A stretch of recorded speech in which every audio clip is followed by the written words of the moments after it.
Businessman Opinion. Inilah Businessman Opinion, mitra bisnis. Politisi senior Amin Rais mengaku setuju jika presiden kembali dipilih oleh MPR seperti zaman Orde Baru. Menurutnya, MPR akan memiliki banyak pertimbangan ketika memilih presiden.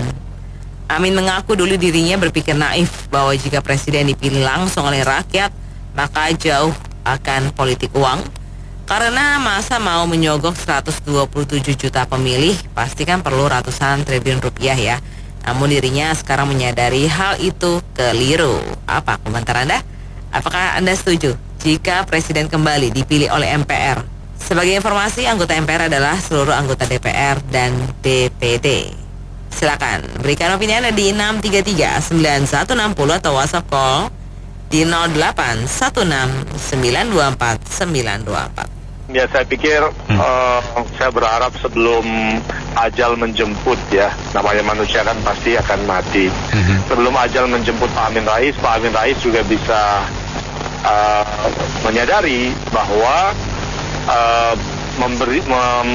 memberikan mandat kepada anggota DPR saja untuk memilih presiden juga bisa keliru. Kenapa? Karena bukan berarti kalau sekarang money politics itu ratusan miliar atau triliunan seperti yang beliau sitir, bukan berarti dengan 500 atau 600 anggota DPR di sekarang juga tidak akan sekian ratus miliar. Money politics itu bisa saja pindah dari kantongnya orang-orang miskin yang diberikan beras dan uang 200 ribu, 150 ribu menjadi orang-orang tertentu, oknum tertentu di legislatif yang harus dibayar sampai 200 miliar, 300 miliar. Ada dia tentu tidak mau dong dikasih beras 10 kilo dan uang 100 ribu. Di samping itu juga itu akan memundurkan nilai demokrasi Indonesia ke 30 tahun yang lalu, di mana tidak one man, one vote. Bahwa saat ini kualitas demokrasi kita belum baik seperti yang diharapkan banyak orang, kualitas atau weighted vote-nya belum baik. Satu orang profesor atau satu orang terdidik dengan satu orang maling itu juga sama nilai suaranya. Disinilah peran negara harus hadir melalui pendidikan, melalui pencerahan demokrasi, kegiatan-kegiatan yang membuat rakyat menjadi cerdas, termasuk LSM maupun media. Jadi kalau Pak Amin Rais mengatakan bahwa apa yang dia lakukan khilaf, ya sayang juga ya, beliau sudah pernah jadi anggota MPR dan prestasi terbesarnya adalah khilaf gitu. Padahal pada saat itu beliau bisa melakukan apapun yang ia impikan sebagai sebuah model Indonesia yang sempurna. Karena anggota MPR, ketua MPR itu, apalagi ketua partai yang cukup besar persentasenya pada saat itu, beliau punya keleluasan yang luar biasa. Tapi kan hanya diisi dengan khilaf gitu. Terima kasih. Ini mengomentari statementnya Pak Amin Rais ya. Jadi begini, presiden akan dipilih sama MPR gitu. MPR ini kan dua entitas ya. Satu, semua anggota DPR, yang kedua semua anggota DPD. DPR itu 575 jumlah orangnya. Kalau DPD 38 kali 452. Nah, sebetulnya yang saya harapkan, ya ini kan Amin Rais walaupun sudah senior, udah tua, tapi boleh saja berkontribusi. Jadi saya harapkan politisi-politisi senior itu yang harus diperbaiki itu adalah itu tuh, kalau di Gedung Senayan itu DPD itu. Apa kontribusinya DPD itu buat negeri ini? Padahal gaji mereka kan nggak kecil itu, Mas Anto. 152 orang, apa kontribusinya? Saya nggak tahu itu fungsinya apa DPD itu. Nggak penting ini. Jadi Amin Rais harusnya fokus ke situ. Ya udahlah, DPR walaupun masih carut marut kacau DPR, tapi yang sudah jelas-jelas nggak ada kontribusinya, negara membayar uang tiap bulan gaji mereka itu fasilitasnya segala macam, ini kan nggak produktif gitu ya, ngerusak. Itu yang harusnya dikritisi. Yang kedua ya masalah hukum. Jadi aduh ini susah ini. Gus Dur pernah memberikan stempel Pak Amin Rais ini gelandangan politik katanya. Ya nggak tahu lah, beginilah masuk ke negara kita. Menurut saya Amin Rais itu penjahat kelas kakap. Dia pemecah belah bangsa. Tidak perlu didengar. Lebih baik mendengar Nikita Mirzani yang masih punya hati. Itu saja. Ya, makasih. Kasihan udah tua dibully begitu, biar dia tenang dengan anak cucunya gitu. Dan juga besok-besok kayak jangan ngomongnya hati-hati lah kalau ngomong gitu, ntar dibully orang terus. Gitu aja, terima kasih. Betul sih, seperti yang tadi dibilang, diganti topiknya lah. Jadi sebenarnya Pak Amin sendiri sebagai orang yang mengaku dirinya tokoh reformasi pada zaman Pak Harto almarhum tumbang, itu harusnya memikirkan secara jelas awal pertama konsep perubahan undang-undang, termasuk pemilihan langsung atau tidak langsung ini. Karena pada waktu itu kan reformasi bergerak, semua bergerak tujuannya adalah menjatuhkan rejim Orde Baru. Sekarang sudah berjalan dengan pemilihan langsung, dicoba untuk dirubah. Ya ini harusnya kan dipikirkan secara matang, betul atau tidak gitu loh. Dengan dipilihnya melalui anggota DPR, MPR ini, apakah tidak tertutup kemungkinan bagi-bagi amplop? Ya mohon maaf kalau saya penafsiran ya. Artinya harus betul-betul dipikirkan, jangan undang-undang dibuat nanti ini sebentar diganti, sebentar ini, jadi tidak ada kepastian dalam regulasi perundang-undangan. Jadi saya kira wacana ini sebaiknya dipertimbangkan dulu sebelum dimunculkan atau dicuatkan depan publik ya. Karena ini berjalan beberapa kali dalam pemilihan langsung, direct election ini. Terima kasih. Iya sih, Amin Rais sih karena dia udah nggak punya kekuasaan pemerintah, Bang. Makanya dia nggak bisa dapat kue apapun. Coba kalau dia masih berkuasa di tahun 90-an, pasti dia akan bersuara lebih vokal dari sekarang gitu, Bang. Ya emang lebih baik sih tetap dipercayakan kepada rakyat. Nanti kalau dipercayakan kepada anggota DPR, MPR, perwakilan, nanti korupsinya cuma dinikmati mereka dong, Mbak. Kalau sama rakyat kan dapat bantuan juga, Mbak, walaupun cuma sekedar makan siang gitu, Mbak. Terima kasih. Sebetulnya Amin Rais ini benar-benar tokoh reformasi, bisa mengembangkan Soeharto loh. Konsep semua itu kan disepakati oleh anggota MPJ kan itu kan begitu kan. Dalam perjalanan orang banyak lupa sejarah. Cuma satu kalimat bisa menghilangkan jasa-jasa orang gitu loh. Kalau soal pendapat sih boleh aja kan, saya udah bilang dari awal tadi. Ya memang dia udah dikriminalisasi karakternya ya. Akhirnya tentulah ini dia itu seorang yang bagaimana gitu. Tapi kalau pemerintah boleh aja kan gitu. Kedua, kita jangan lupa sejarah ya. Kalau tidak ada dia masa itu, pasang badan, belum tentu suatu jatuh lah gitu Pak. Terima kasih. Iya, kalau saya pikir sih kalau kayak sekarang ini Pan pada pusing, pada apa ya, pada nggak seneng kayak sekarang tahun sekarang Pan karena MK sama nepotisme. Jadi kalau yang cara-cara yang lain saya nggak tahu ya. Jadi kalau bisa sih menurut saya jangan kayak begini lagi. Soalnya banyak protes gitu. Jadi pakai MK, pakai nepotisme, jadi kayaknya ya merasanya beda aja gitu. Iya. Kacau. Ya udah ya. Mau balik ke zaman dulu dibilang salah. Nah, yang sekarang salah. Jadi kalau mau dibikin ide baru, harusnya yang sistem yang perwakilan yang seperti apa, dia nggak sebutin. Kalau balik ke yang dulu kan ya dulu katanya salah, yang sekarang salah. Jadi gimana mau balik ke salah lagi kan?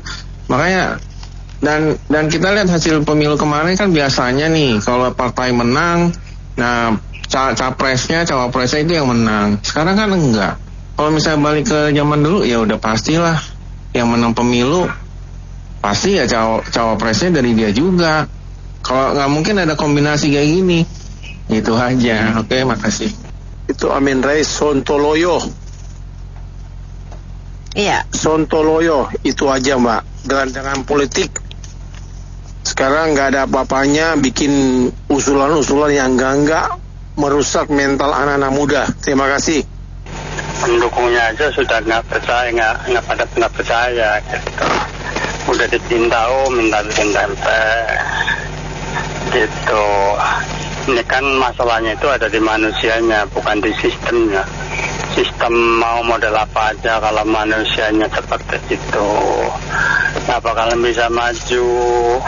Makanya dibikin undang-undang baru. Jadi kalau anak presiden, anak bupati nggak boleh mencalonkan, harus bapaknya pensiun dulu baru boleh, bikin peraturan aja begitu. Jadi nanti nggak bisa nepotisme kayak sekarang. Dan Jokowi pertama bagus, SBY pertama juga bagus, keduanya baru jelek-jelek itu, periode keduanya jelek. Jokowi periode kedua juga jelek, SBY periode kedua juga jelek.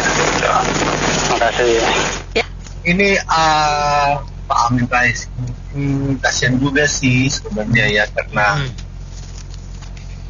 selama ini berprinsip pemilunya kurang tepat waktu. Dan memang naif sih. Sekarang pun menurut saya pikirannya sangat naif. Ingin membalikkan situasi yang sudah menurut saya sudah maafan ya saat ini ya, dengan demokrasi yang sistemnya pemilihan langsung. Suka ndak suka ya gini hasilnya. Mengenai permainan uang ya apapun pilihannya pasti ada. Karena kan sistem itu hanya mengatur, tapi pemain-pemainnya kalau namanya pemainnya memang mentalitasnya jelek ya sama aja. Mau pemilihan langsung tetap aja ada permainan uang. Mau permainan yang dulu seperti dulu MPR lebih ini lagi karena kan sekelompok orang aja kan uangnya lebih gampang lagi diatur. Nah, menurut saya sih bukan itu problemnya. Jadi bukan sistem yang bersalah, bukan sistem yang problem, tetapi bagaimana pengawasan itu harus lebih ketat. Memilih anggota KPU itu harus hati-hati, betul-betul terseleksi dengan baik, memiliki track record yang benar gitu loh.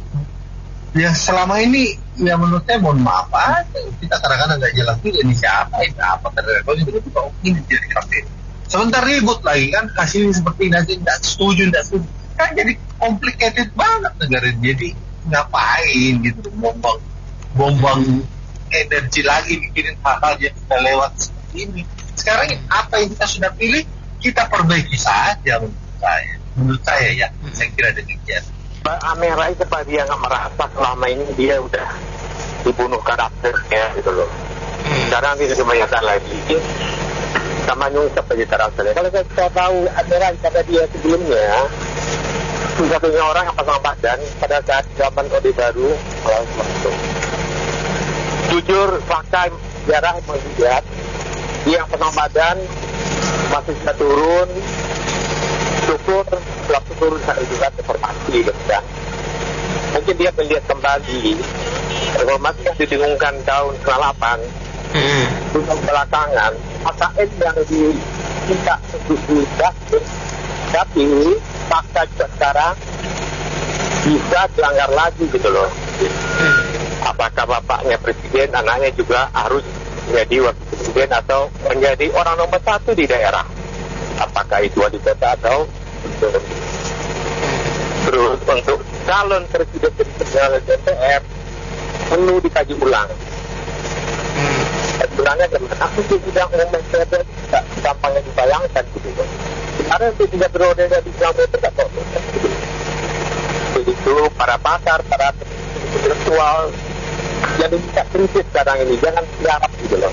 Sebenarnya itu Mbak. Baik. Ya, itu sudah tua bangka, ya, udah nggak usah didengerin. Itu yang merusak tuh bapak reformasi apaan tuh yang membuat Indonesia jadi porak-poranda, ya, terpecah belah kayak gini, korupsi di mana-mana. Sekarang enak banget, ya, supaya beralih aja. Ibarat kata barang udah rusak suruh balik lagi. Itu profesor goblok tuh, sekolah di Amerika tapi bikin rusak bangsanya sendiri. Itu juga nggak jelas, ya. masih suasana Idul Adha nih. Kita jangan suka melihat sapi tetangga itu lebih baik daripada sapi kita. Jadi jangan kita selalu membanding-bandingkan sistem demokrasi begitu. Sekarang ini Bapak Bengkok ini mau membandingkan dengan zaman dulu apa dengan tetangga kita itu RRC gitu ya kan? Ya dia pikir bakal bisa seperti itu gitu di RRC. Nggak bisa, beda bro. Sini feodalisme, kalau di sana udah patriotisme. Itu beda. Mindsetnya yang beda gitu. Itu satu. Yang kedua pada bilang dia reformasi segala macam. Itu memang dia tuh tokoh reformasi, bener. Waktu saat reformasi itu dia harus dihormatin, bener. Salah satu yang memimpin. Tapi setelah reformasi karena dia nggak dapat duit, nggak dapat PT, maka sekarang dia ngoceh-ngoceh gini. Mendingan lu gua tutup aja lagi bangsanya, lu gua balikin lagi, dibalikin ke zaman Orde Baru gitu ya. Lu nggak sekalian dibalikin ke zaman Belanda. Bang Joni tadi, jangan begitu gitu. Muslim itu ada banyak yang pantas untuk dihormati gitu. Pantas, benar-benar mereka itu pantas. Dengan kiai-kiainya pun itu mereka pantas. Walaupun sekarang lo beberapa kena izin tambang gitu kan. Terus yang kemarin ada beberapa mulut bengkok dari ya you know lah, sampai dipenjarain lah, pejabat bener dipenjarain ya. Mulutnya bengkok lah ya, lo tau lah ya. Kan tapi banyak kiai-kiai yang masih pantas untuk dihormatin dan lo harus angkat topi lah buat mereka lah gitu. Ya kan contoh lah Gus Dur, anak-anaknya Gus Dur sekarang sampai sekarang kan mereka konsisten. Ya kan perlu nggak kita hormatin? Pantas mereka untuk kita hormatin. Justru mereka yang menjaga, salah satunya yang menjaga negara gitu. Itu yang harus kita hormatin. Kita harus menghormati mereka gitu. Jadi jangan mengeneralisasi gitu. Jangan lo anggap tuh semua tuh nggak ada yang benar gitu. Mereka itu pantas dihormatin. Ya gitu aja lah. Amin Rais ini oportunis, sejatinya oportunis. Kita tahulah, kita yang sudah umur reformasi, sudah dewasa ya, paham. Dia itu pengejar kekuasaan. Jadi karena dia nggak dapat, dia sekarang terpaksa. Dulu dia yang hampir menggolkan itu Indonesia menjadi federal ya.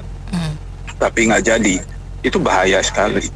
Dan saya setuju sebenarnya ya. Sekarang dia karena nggak ada pilihan. Dia kan sudah bolak-balik nggak dapat kekuasaan, nggak ada yang percaya lagi sama dia. Akhirnya dia udah balik lagi deh. Tapi pada prinsipnya saya setuju dengan ide itu. Kita ini nggak cocok untuk menjadi one man one vote. Karena pendidikan kita ini masih jauh ya. Belum bisa berpikir secara rasional. Jadi ujung-ujungnya adalah money politik. Dan bahayanya sangat bahaya.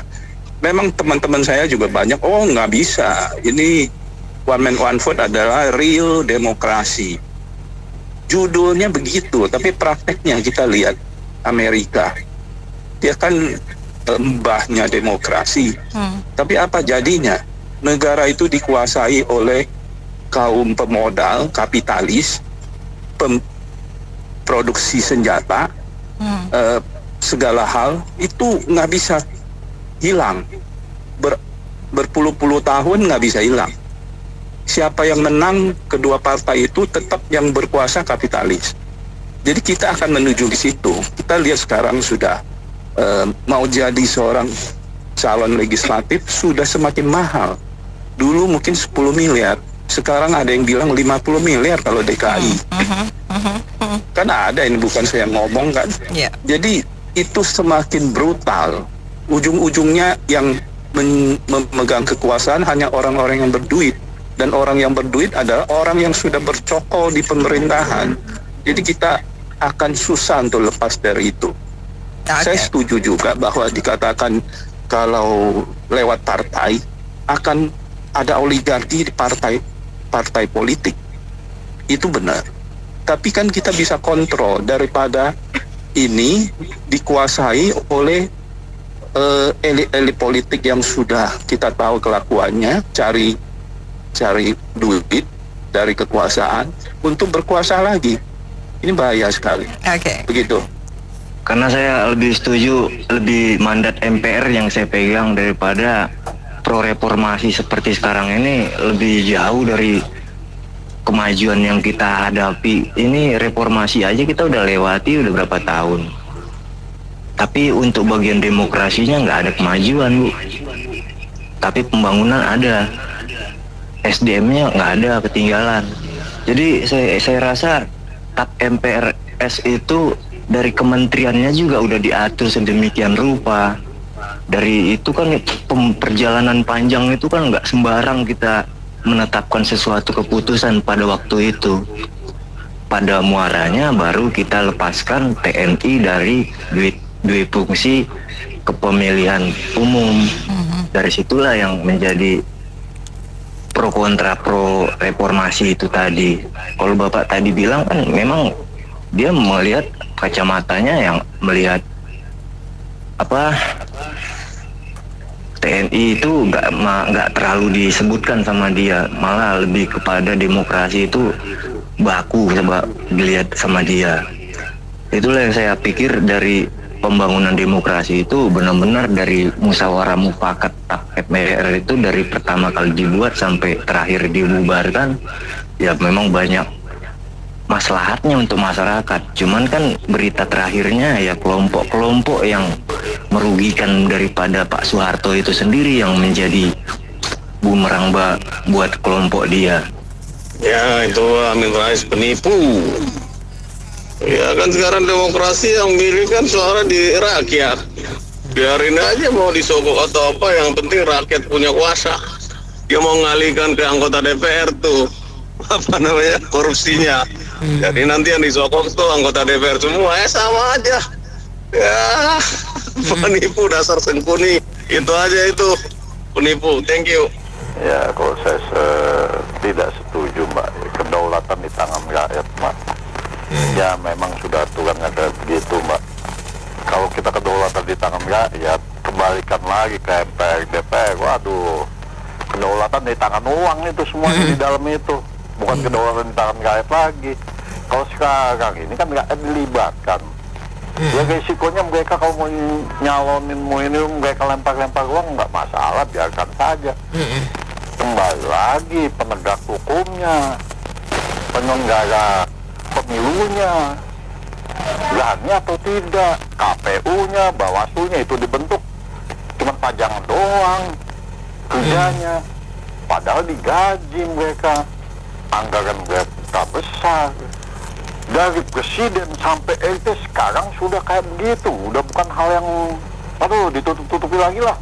RT saja kita, waduh, siapa yang mau ngasih saya uang banyak, pertemanan minimal 50-100 ribu itu per orang untuk RT saja, karena itu ladangnya ladang untuk uang semua.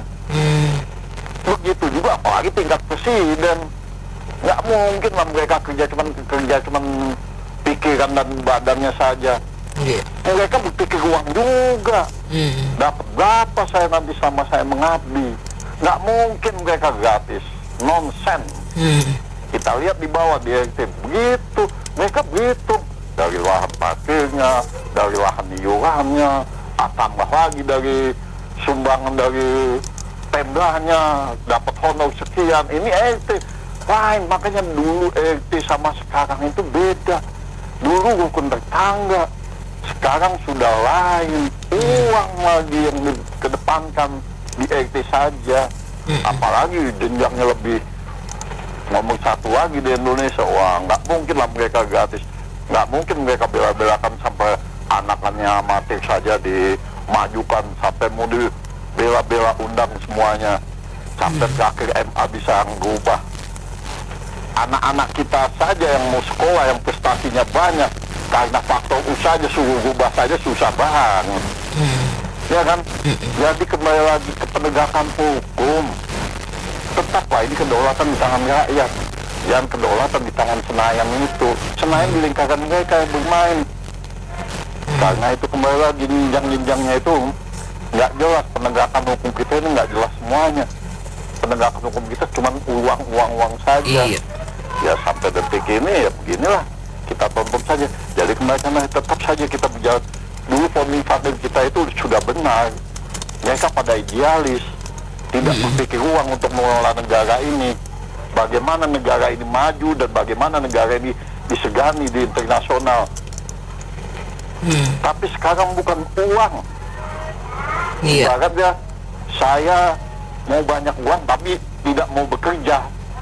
Ya salah satunya ya nyari kayak gitu. Kalau kita usut-usut mereka itu kekayaannya dari mana sampai banyak uangnya emberan, mobilnya wah-wah, tanahnya segudang di mana-mana. Kalau kita usut-usut kekayaan dari mana mereka, kerja apa, cuma apa. Sampai kayak begini, sampai yang sekarang ini aja kita gitukan saja. Oke, makasih. Kedaulatan tetap di tangan rakyat lah. Baik. Makasih, Assalamualaikum. Ini soal MPR, DPR ini kembali lagi ke undang-undang itu saya pikir benar juga sih. Nggak terlalu. Karena apa? Ini Amin Rais itu salah kaprah. Karena undang-undang semua di amandemen. Ikut-ikut Amerika. Amerika itu berapa ratus tahun umurnya kemerdekaannya. Kita ini secara hukum tata negara itu salah kita. Kalau Amerika itu maksimal tuh 2 partai atau 3 partai itu presidensial. Kalau di Indonesia palanya presidensial, buntutnya parlementer. Jadi susah ini. Dan ini di luar dugaan. Waktu itu maksudnya Amin Rais kalau mamanya dipilih langsung nggak bisa disogok, nggak bisa dagang sapi, MPR nggak bisa dagang sapi. Ternyata salah Amin Rais. Ternyata ada bos yang begitu luar biasa bisa mempengaruhi rakyat. Karena rakyat miskin. Rakyat miskin tuh banyak bisa diiming-imingi dengan bansos. Itu. Jadi itu senjatanya. Jadi Indonesia ini tidak mungkin oligarkinya itu ya menurut perkiraan saya nggak mungkin dibikin kaya. Karena apa? Kalau dibikin kaya, orang kaya kan nggak mau dikasih bansos. Nah orang-orang yang marginal ini yang bisa dibikin bansos. Jadi ya kembali lagi ke undang-undang dasar. Saya pikir jarin MPR yang memilih, tapi harus diawasi oleh kita semua rakyat. Dan juga kita tuh seperti kayak Cina lah. Yang penting bukannya demokrasinya yang kita